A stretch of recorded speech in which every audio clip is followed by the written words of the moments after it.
নমস্কার। আজকে আমরা কুণ্ডলিনী জাগরণ হলে মানুষ কোন কোন বিষয়ের সাক্ষী হয় বা দৃষ্টান্ত হয়ে থাকে সেটার পর্ব ২ নিয়ে আলোচনা করা হবে। তবে আজকে যে পয়েন্টস গুলো বলবো বা যে কারণগুলো বলবো বা যে দৃষ্টান্তগুলো আপনাদেরকে বলতে যাচ্ছি বা যাব, তার আগে যারা পর্ব ১ অর্থাৎ কুণ্ডলিনী জাগরণ হলে মানুষ কোন কোন বিষয়ের সাক্ষী হয় সেটা আগে একবার আপনারা শুনে নেবেন। তাহলে জিনিসটা আরো ক্লিয়ার হবে আপনাদের কাছে। তো চলুন শুরু করা যাক। আগের দিন যেখান থেকে শেষ হয়েছিল তারপর থেকেই আবার শুরু করা হলো। যে কুণ্ডলিনী হলো চেতনা, যা আলোর কাজ করে, অন্ধকারকে মিটিয়ে এক প্রকাশ দেওয়ার কাজই হচ্ছে গিয়ে এই কুণ্ডলিনীর কাজ। মানুষ যখন যত নিচের চক্রে তাদের চেতনা থাকে তখন সারা জীবন অজ্ঞানতাতেই পূর্ণ থাকে।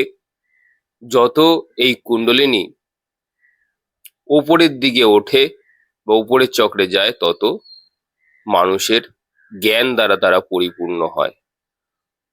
অনেকটা এরকম যে কোনো গভীর অন্ধকার অরণ্যে বা জঙ্গলে যদি আলো পড়ে, সবার নজর দেখবেন ওই অন্ধকার জঙ্গলের থেকে ওই যেখানে আলোর একটা বড় ভান্ডার এসে নামলো সেইখানেই গিয়ে পড়বে। সবাই ওটার দিকেই আকৃষ্ট হবে, না চাইতেই সবাই ওই আলোর দিকেই কিন্তু সবাই ছুটে যাবে।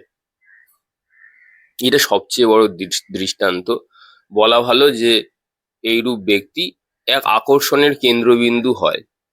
যে ব্যক্তির কুণ্ডলিনী জাগরণ ঘটেছে বা অর্থাৎ কুণ্ডলিনী তো সবারই সুপ্ত অবস্থাতে অ্যাক্টিভেট থাকে আপনার মূলাধার চক্রে, কিন্তু যখন সেটা পরিস্ফুটিত হয়, যখন তার বিকাশ ঘটে, তখন এই ব্যক্তির কাছে সমস্ত আকর্ষণ কিন্তু তৈরি হয় এবং সমাজের বিভিন্ন জীব জন্তু যা আছে সবাই কিন্তু এইরূপ ব্যক্তির কাছে এই আকর্ষণের কারণে ছুটে আসে। দ্বিতীয় যে পয়েন্টটা বলবো সেটা হলো, যে ব্যক্তির কুণ্ডলিনী জাগরণ ঘটেছে বা হয়েছে সেই ব্যক্তি অকুতোভয় হয়, জ্ঞানী হয়, যে একদম ওপার পর্যন্ত দেখতে পারে। অর্থাৎ এইরূপ ব্যক্তি যার কুণ্ডলিনী জাগরণ ঘটেছে, আজ থেকে ২০ বছর পরে বা ৩০ বছর পরে কি হবে, ভবিষ্যতের গর্ভে কি লুকিয়ে রয়েছে, এইরূপ ব্যক্তি কিন্তু সেই অতলের তলের হদিশ পায়। তৃতীয় যে পয়েন্টটা বলবো সেটা হচ্ছে, এইরূপ ব্যক্তি জন্ম, পরজন্ম, গত জন্ম এই ৩ জিনিসের দ্রষ্টা হয়ে যায়। তার আগামী জন্ম কিরকম হবে, হবে কি না, হলেও কিভাবে হবে, কোন পরিবারে হবে, গত জন্মে সে কি ছিল, এ সব কিছুই কিন্তু তার দৃষ্টিতে আসে। চতুর্থ যে পয়েন্টটা আপনাকে বলবো, এইরূপ ব্যক্তিকে প্রকৃতি না চাইতেই কিন্তু জগতের কল্যাণের কাজে লাগিয়ে দেয়। অর্থাৎ দেখবেন যে এই যে বিভিন্ন রকম বা বিভিন্ন সাধু মহারাজ, দেখবেন এই প্রত্যেক মানুষের কিন্তু কুণ্ডলিনী কিন্তু জেগে থাকে, বা বলা ভালো কুণ্ডলিনী জাগরণ ঘটেছে বলেই তারা কিন্তু সমাজের কল্যাণ করতে পারছে। আগেই বলেছি কুণ্ডলী মানে হচ্ছে গিয়ে চেতনা, কুণ্ডলিনী তো তাদের চেতনার বিস্তার ঘটেছে বলেই তবে তারা লোককে চেতনার জন্যে বা চেতনা কি সেটা তারা বোঝাতে সক্ষম হয়েছে, বা মানুষদের সেই উচ্চ চেতনার দিকে এগিয়ে নিয়ে যেতে তারা সক্ষম হয়। যে ব্যক্তির ৫ নম্বর পয়েন্টটা বলছি, যে ব্যক্তির কুণ্ডলিনী জাগরণ ঘটেছে সেই ব্যক্তি কিন্তু নিজের দেহ বুদ্ধি থেকে ওপরে উঠে যেতে পারে। অর্থাৎ মানুষের দেখবেন যে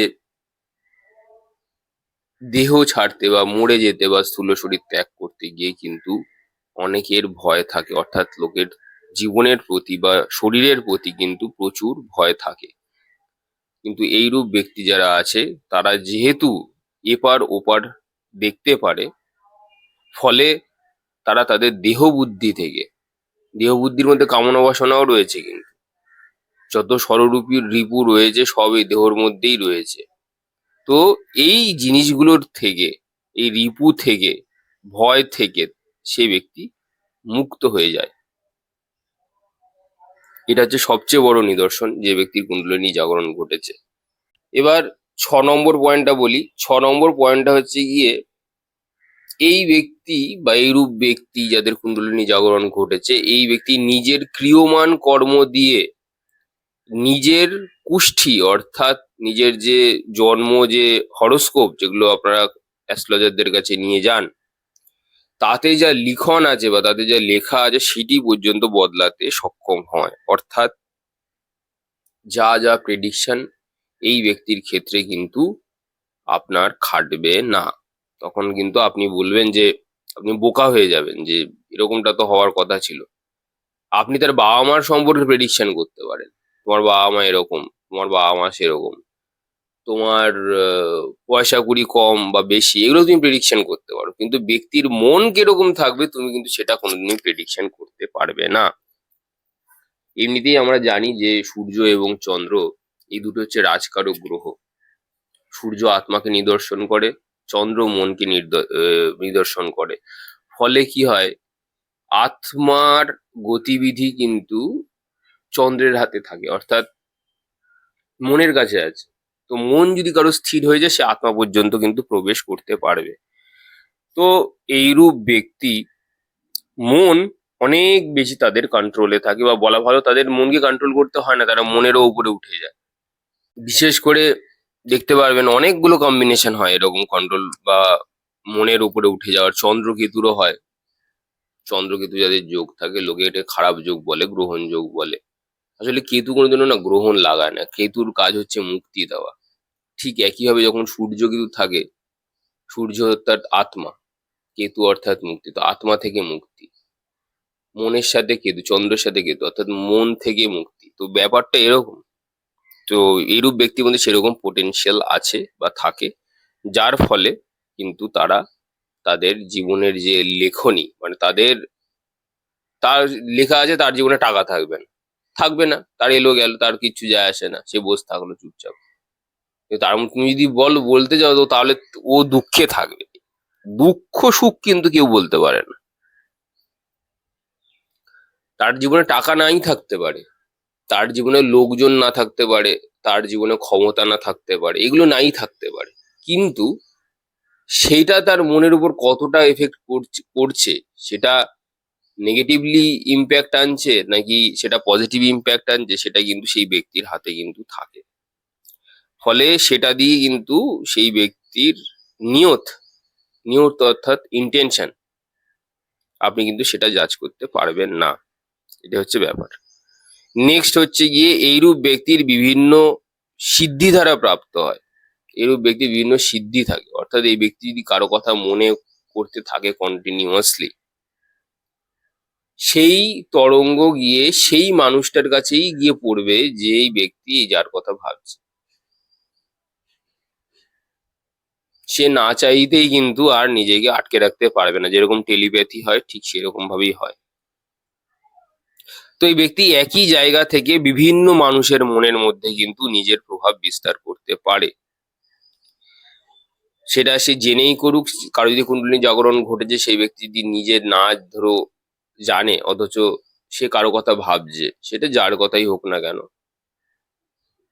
সেটা একটা কাক বা পশু পাখিরও হতে পারে, কোনো মানুষেরও হতে পারে, তবে কিন্তু সেই ফ্রিকোয়েন্সি সেই ব্যক্তির কাছে বা সেই পশু পাখির কাছে গিয়ে কিন্তু অবশ্যই অবশ্যই গিয়ে পৌঁছবে। কারণ এই ব্যক্তিদের অরা খুব প্রবল প্রবল হয়, খুব স্ট্রং হয়।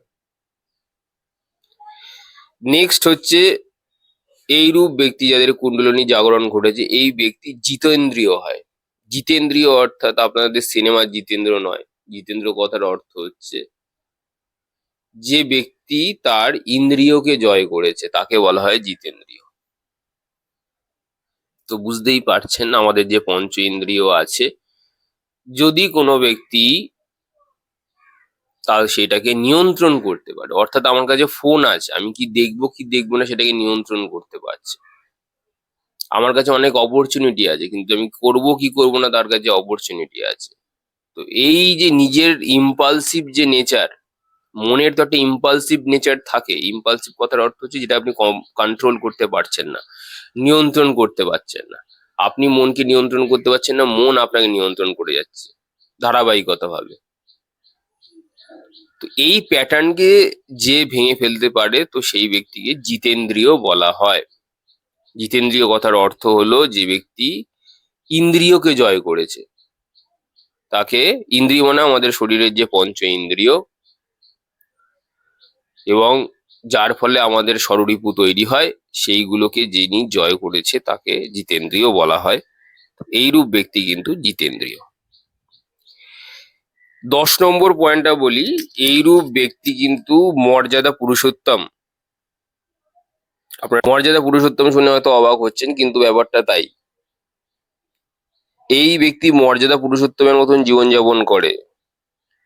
গরিব পরিবারে জন্মগ্রহণ করেও কিন্তু রাজার মতন জীবনযাপন করে। কারণটা কি? কেন এরকম হচ্ছে?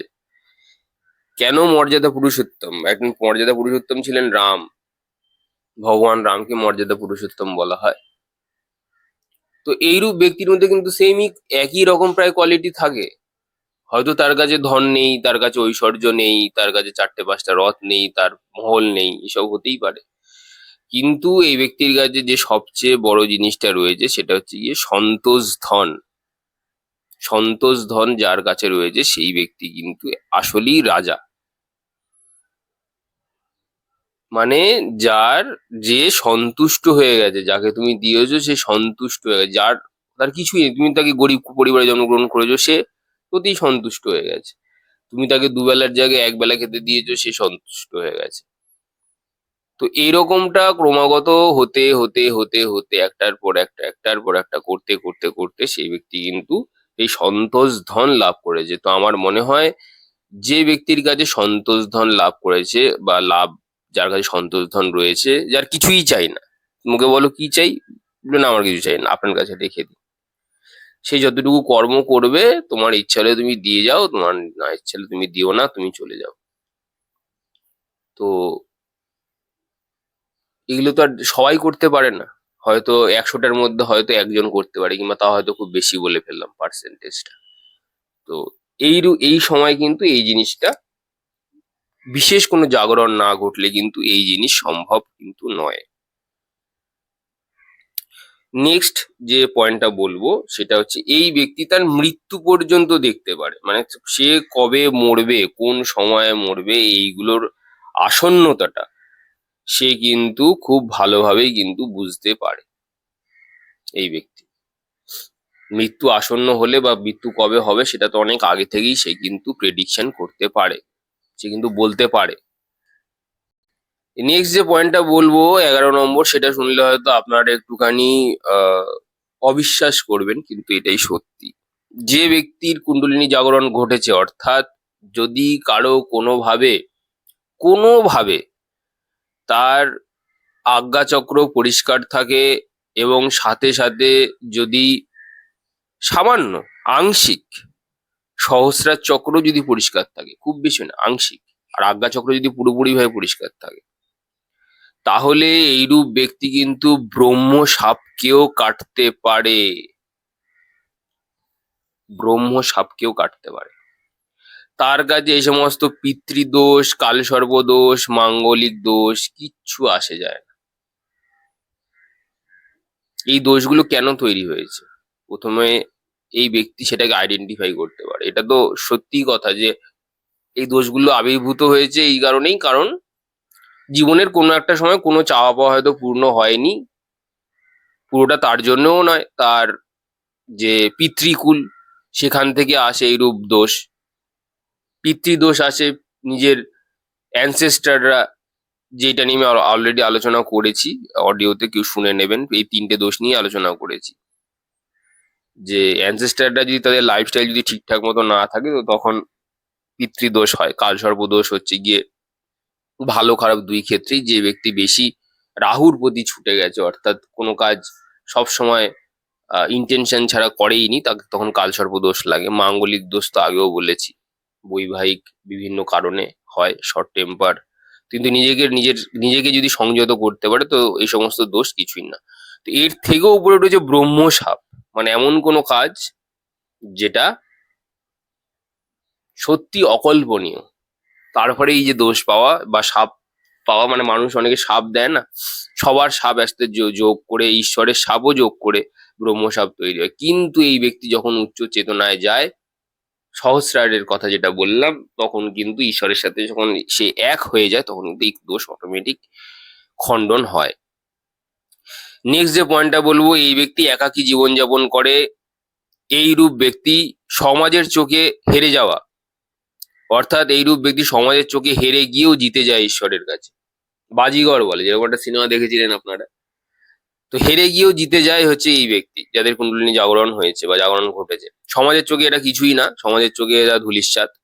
যাই হোক, আচ্ছা, এরপরে হচ্ছে কি, এইসব ব্যক্তির মধ্যে যাদের কুণ্ডলিনী জাগরণ ঘটেছে, 13 নম্বর পয়েন্ট বলছি, ছল কপট চাতুরতা এ সমস্ত দেখা যায় না, সর্বদা সাক্ষী ভাবে এরা বিরাজমান করে। তো সাক্ষী ভাবে সবসময় যেহেতু থাকে, ছল কপট কিছুই থাকে না, কোনো কর্ম তাকে ছুতে পারে না। অথচ সমস্ত কর্ম করেও কিন্তু অকর্তা রূপে থাকে, জগৎ সংসারে অকর্তা রূপে থাকে যতদিন বেঁচে থাকে। আচ্ছা, নেক্সট 14 নম্বর পয়েন্টটা বলবো, ধ্যানের মধ্যে বিভিন্ন দেবদেবী সাথে সচক্ষে বার্তালাপ করে এই ব্যক্তি, সচক্ষে বার্তালাপ করে, ইমাজিনেশন নয়, সচক্ষে বার্তালাপ করে এইরূপ ব্যক্তিদের সাথে ঈশ্বর, বিশেষ করে যাদের আজ্ঞাচক্র এবং সহস্রার চক্র পরিষ্কার থাকে, পুরোপুরি পরিস্ফুটিত থাকলে তখন এইরূপ ব্যক্তির সাথে ঈশ্বর বার্তালাপ করে।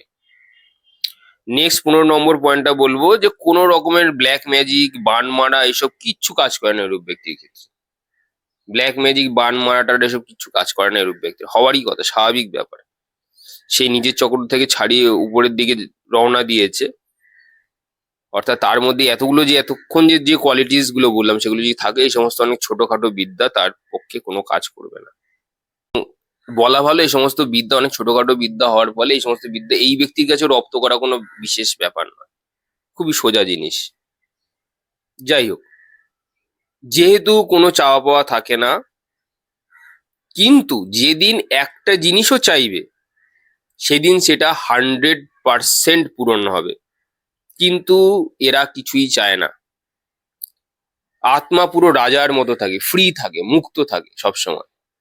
যেহেতু ছল কপট কিছু নেই, চাওয়া পাওয়া কিছু নেই, তো এদের মধ্যে প্রচুর আশীর্বাদ থাকে, প্রচুর আশীর্বাদ জমা হয়ে পড়ে থাকে। ঈশ্বর চায় ভাই তুই নিয়ে নে, নিয়ে নে, নেয়ই না, বলছে নিয়ে যা, না নেব না।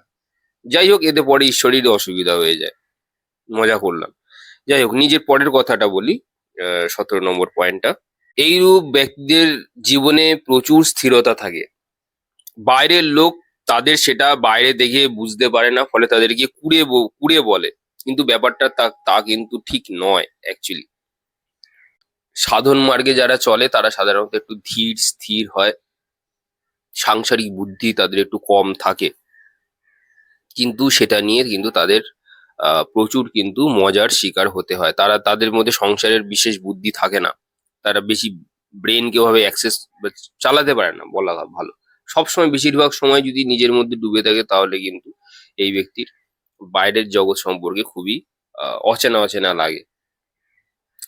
নেক্সট যে পয়েন্টটা বলবো, এইরূপ ব্যক্তি পরনিন্দা পরচর্চাতে একদমই অংশগ্রহণ করে না। এইরূপ ব্যক্তি কোনো সময় দেখবে না কারো নামে কোনো খারাপ কথা বলেছে, তাকে হয়তো লোকে অনেক কথাই বলেছে, খারাপ কথা বলে, কিন্তু এই ব্যক্তি ঘুরিয়ে কিন্তু এইসব ব্যক্তির অ্যাবসেন্স, যারা তাদের খারাপ কথা বলেছে বা বলে, তাদেরকে কিন্তু কোনো রকম ঘুরিয়ে পরনিন্দা বা পরচর্চা তাদের নামে কিন্তু কোনোদিনই সে করে না। নেক্সট যে পয়েন্টটা বলবো, 19 নম্বর, যে এইরূপ ব্যক্তির কাছে সূচি অসুচি বলে কিছুই হয় না। এই ব্যক্তি যেখানে হাত দেয় সেটাই সূচি, আশা করি আপনাদেরকে যতটা পারলাম বোঝানোর চেষ্টা করলাম, যতটুকু হলো আর কি, যতটুকু ঈশ্বর চেয়েছে বলতে ততটুকু বলে আজকে আপনাদের পায়ে এই অডিওটি নিবেদন করে আমি শেষ করলাম। আপনারা সবাই ভালো থাকবেন, আহ, সবার যত্ন নেবেন, নিজেরও যত্ন নেবেন। আপনাদের সাধনার আরো উন্নতি কামনা করি। ধন্যবাদ।